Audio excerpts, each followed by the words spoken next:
Today we are dealing with friction, and I want you to concentrate or just follow me. Understanding this will help you to handle questions on friction, either in ordinary level or advanced level. Please follow me and pay attention.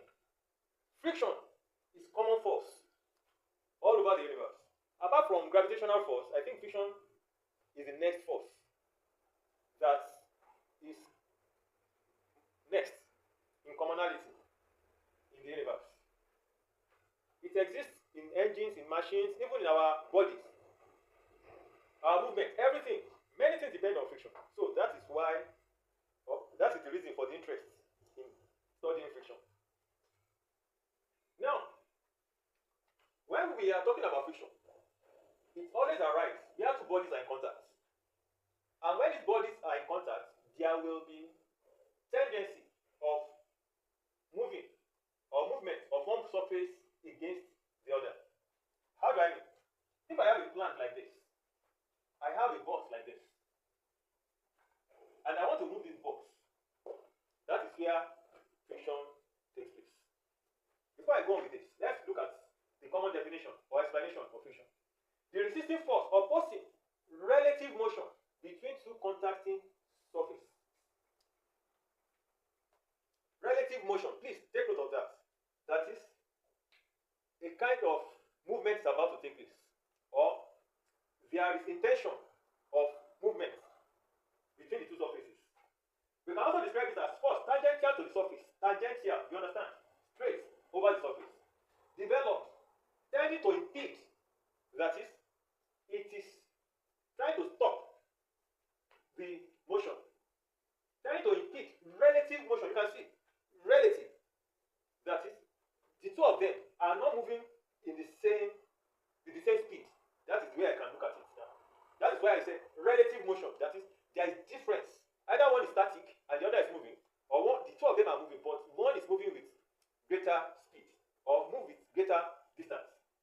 Relative motion between the bodies is frictional force and exists due to roughness of the contact surfaces. So when the surfaces are in contact, that is where friction exists. I am stressing this so that anything I say later on will be easy to assimilate. Now, I was talking about one body on the other plane, and when we are trying to move this, there will be friction will come to play. Now, let me explain better. Now, let us take this as a cross-section of a body of two surfaces in contact. Let's take it as cross-section of two surfaces in contact. We all know when we have bodies on Earth like this and they are on top of each other, gravity is fixed. Gravitational force will act on it. So, if this one has weight W,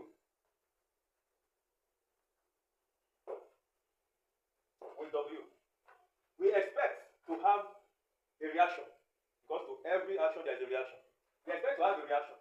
So, we are going to have R here. We are going to have R here. And in most cases, W and R should be equal in this instance, according to first law of Newton. No external force, nothing against on it, and the bodies are balanced.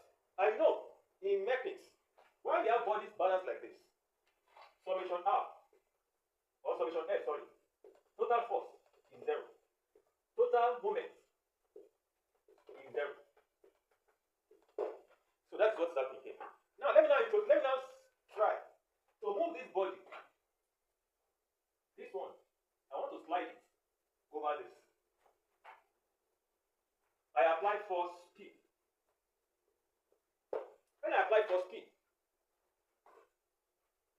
you know, when you are trying to slide two bodies, like a chair over smooth surface, the bodies will not move initially, depending on the force you apply on it. It will remain like that until the force you exert gets to a certain value before sliding starts to take place. Now let's assume this is P now. As I apply this P, automatically friction is ignited and friction will come against it, just like in this case. after gravitational force? Friction is the next thing. Frictional force will arise. Frictional force will arise every time. In as much, no matter how small the force is here, even if you apply 0.001 Newton, that will not even affect the body at all. Frictional force of 0.001 will show up here. I am just giving the value. Now, if I continue increasing this P, as I increase this P, F will also increase. As I increase this P, F will also increase until it gets to a certain level that will break the friction of this surface. That is the limiting value of the frictional force that these surfaces can handle. Because from one body to the other, the friction differs. Like between wood and wood is different from between glass and wood, or between metal and wood. So that is another aspect. But I'm just trying to let you know that even when you have two similar surfaces, it depends on the roughness, level of the roughness of the surfaces also.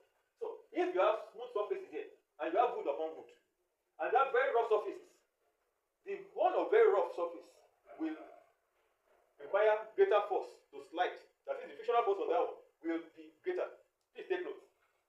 Now, I also want you to know something. If I increase the value of this weight, let me say I add another weight here. Let me say this is W1, W2. Now, you know, if I want to move this one at all, because I have added another weight here. So, okay. Please, when we are handling friction, we always think in terms of vertical reaction. And when we are talking about vertical in physics, math, or whatever, we always use normal, that is perpendicular. So, normal reaction, we always use normal reaction. So, I deliberately use R before. So now you know, I have changed it to N. The value of P that will be necessary to move this W1 plus W2 will be greater than if I am trying to move W1 alone on this surface. The necessary thing about friction is the surfaces in contact. If this one is double, if this one is glass, this one is wood. I now put iron here. This one does not have effect here. As in the property of this material does not have effect here. The only effect that this one can give is due to its weight. That's the only thing. I believe that is obvious, but I think I just need to explain it. Now, let's talk about how this force will be. Let's try to explain it with graph. Let's try to explain it with graph. Assuming I apply P here, let's put P here. Let's put F here. That is frictional force. You know, I said, while this body is still in contact, and I'm applying force that is lesser than the limiting frictional force, because the limiting frictional force is the maximum frictional force that these surfaces can allow. Once it exceeds that force, the body moves. The body moves. Now, if P is equal to 1, if P is equal to 1, then F can be generated, because this will determine what will be generated here. It will be 1. If this one increases to 2, this one too increases to 2. If you continue like that, until it gets to the maximum possible value of F here. So that is the limiting frictional force. Let me put that one as FF. That is it. So P and FL must be equal at that point. And then P that will make this one exist will be this. So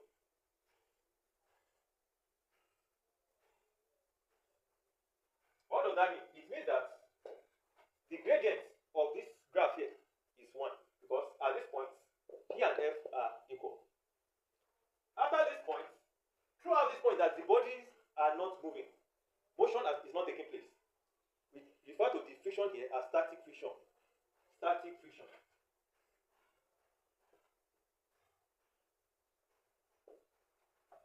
After this point, once you break that, you can also try it. You will realize that you will need lesser force to continue the motion. After you've broken it, this limiting friction, you will need lesser force to continue the sliding. And that is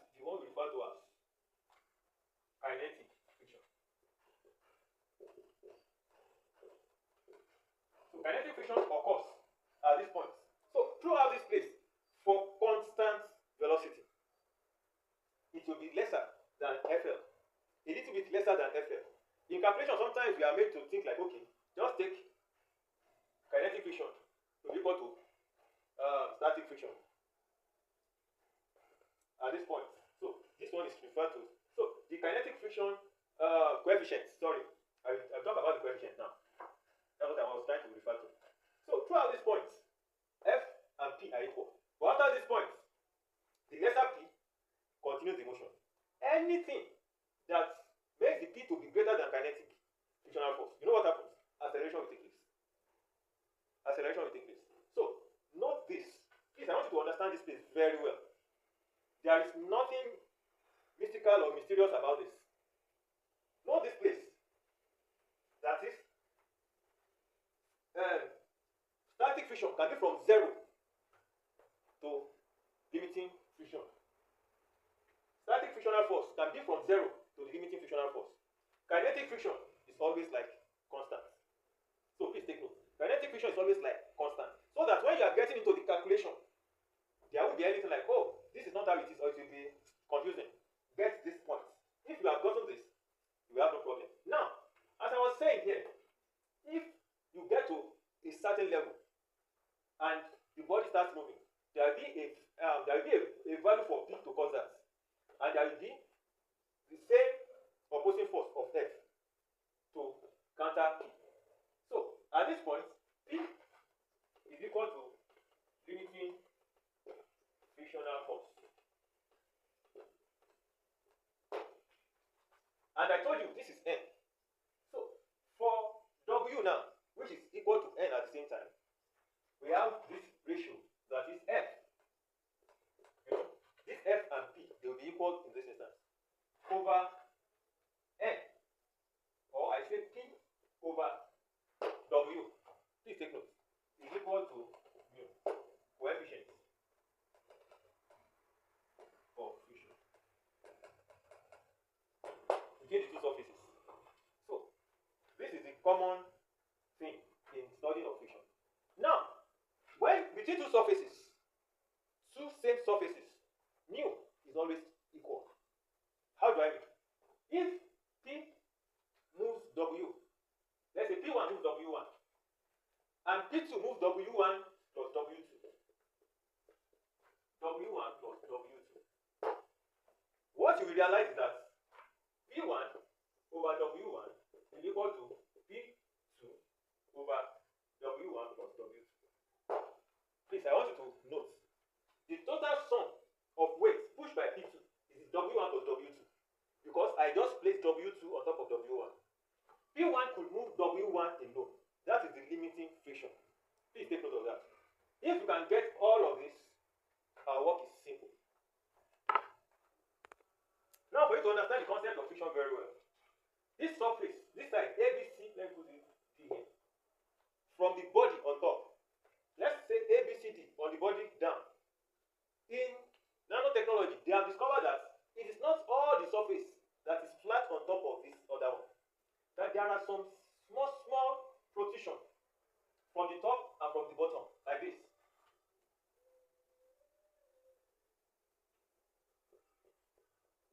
Do you understand? So this one too has something like that underneath. So few points match when there is weight on this, and depending on the weight.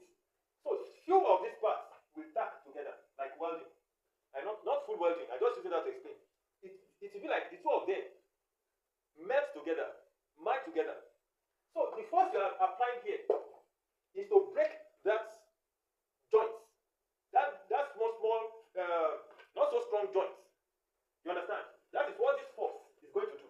So it is just few parts, and because of it depends on the weight that will determine the few parts that will join. The weight will determine the few parts that will join. So when you push it, you are breaking those points that are joined. That is what this is doing. So as you are moving now, you can see that there is no time for this small parts to stay long together. That is why the kinetic friction is lesser than the static friction. So that is one. And in most cases, because this surface, these parts that we join, they are very small relative to the whole surface. Even if you reduce the, what is it called? The dimension of these parts and make this place longer, but of the same weight, you will see that the frictional force will be the same. That is why the frictional force is not dependent. It's independent of the size of the area. It's independent of the size of the area, but the That depends on the roughness of the surface and the weight or normal from the body acting on the other surface. So please, I want you to understand that. When you have that in mind, you will see that friction is a very interesting aspect. Now, just for illustration, you know, I have a body of 10 kg. Let us make 0.4. Let's say G is equal to 10 meters per second square. I have body of 10 kg on another surface. The first thing we know is that in this place, you know, this is horizontal, straight. We have reaction N, which is 10 times G. This one too, 10 times G. So we have this one to be 100 newton, same as this one above too. Please, I want you to concentrate. Now, if I apply force of 3.5 newton, and no, not 3.5. I think that should be 35 newton. If I apply force of 35 newton, what will be the frictional force generated? For you to calculate this, you need to calculate the maximum possible frictional force that can be generated. So limiting friction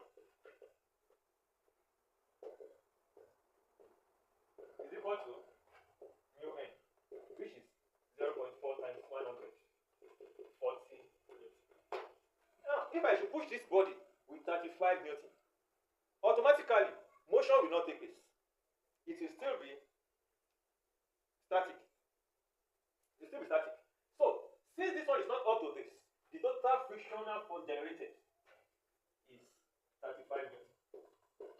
Because this is not up to 40 newton and no motion takes place. So, since no motion is taking place, no tumbling, no rolling, the opposite force or resisting force is that it should be equal to 35 newton. For balance, for equilibrium, please take note of that. Now, if I now apply 40 newton, the frictional force will be the same as limiting friction. So, in this place too, the frictional force will also be 40 newton. You can see, in this instance, the frictional force will be 40 newton. Please take note.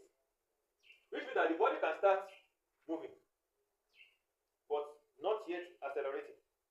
We are taking limiting static and kinetic frictional force the same in this instance. Now, if I now apply 50 newton on this place, what will be the frictional force that is generated? Let's see. If I apply 50 newton in this instance, what will be the frictional force generated? Since we cannot go beyond this, the same frictional force will be generated 40 newton. So the only thing now is that I have balance of 10 newton, and this balance of 10 newton will cause acceleration of this body. You understand now? So it is the balancing force now, the balance in the force that is applied, that I can now use to calculate acceleration of this body. Since it has started moving now, I have balance of 10 newton. So that 10 newton will now give me a 50 minus 40 over 10, which is 10 over 10. And I'm going to have 1 meters per second square. Please, I just use that as an illustration. I want you to know, when you are applying force below the limiting frictional force, the body will generate frictional force in the opposite direction, which is the same as the force generated. If it is the same as the limiting frictional force, there will be tendency of motion. That is, you will feel like, oh, motion is about to take place. Do you understand? You feel like motion is about to take place. That is when it is the same. But when it is greater, oh, of course, motion will take place and the acceleration will take place. So that is what I have just illustrated now. And then, the next example now, please, I want you to take note. We let you know that, in this instance, mg is equal to w is equal to n. And it's not always like that. Please, it is not always like that. And p, depending on how p is applied, it is not always equal to the total frictional force. And you will see now when I draw the diagram. So now, we have considered one now. This is the second one. On the horizontal, straight horizontal surface. Horizontal plane. Let me do straight instead of surface. Now, just assume I cannot apply the force straight. Probably I have to attach a rope and put the rope on my shoulder or on a machine. I cannot, move the attaching parts parallel to the horizontal. The other one is parallel. In this instance, it's not parallel. And that's why I said N is not necessarily equal to W always. And P is not necessarily equal to F always. Please. In this instance, you can see that P goes up. So which means that I have to resolve this. I have to resolve it along the vertical and horizontal. So here, I'm going to have P cos alpha. And here, I'm going to have P sin alpha. Since the body will tend to move to this place because of the points where the force is applied, F will come to this place. F will move like this.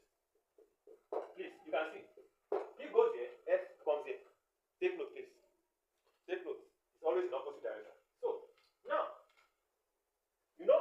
if I should add P sin alpha and P cos alpha, it will give me P and it will be in the direction that it was drawn initially. Considering this now, if you look at the total upward force and downward force now, you will realize that W is equal to N plus P sin alpha. Take note this. If this body is not moving, P cos alpha will be equal to F. But F is in the other direction. You can see. W comes here, this one goes up for balance. Please take note. So, either you are drawing or you are calculating, always take note of your direction. So, you pick direction to add your forces. So, take note. Assuming P cos alpha is greater than the limiting, the coefficient of friction times this N. Do you understand? Motion will take place. What I'm saying now is this. Mu is coefficient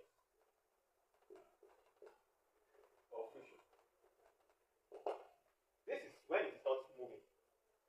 If at the end of the day, you can see that F over N. Okay, let me do it like this. P cos alpha over N is greater than mu. Motion is taking place. And P cos alpha will be greater than F. Please take note of that. What I am doing now is, let us say the body is not moving. The body is not yet moving. So this condition applies. But assuming the body starts moving, it means that this P cos alpha is greater than over N. This N, please, not W. This N is greater than mu. Motion takes place.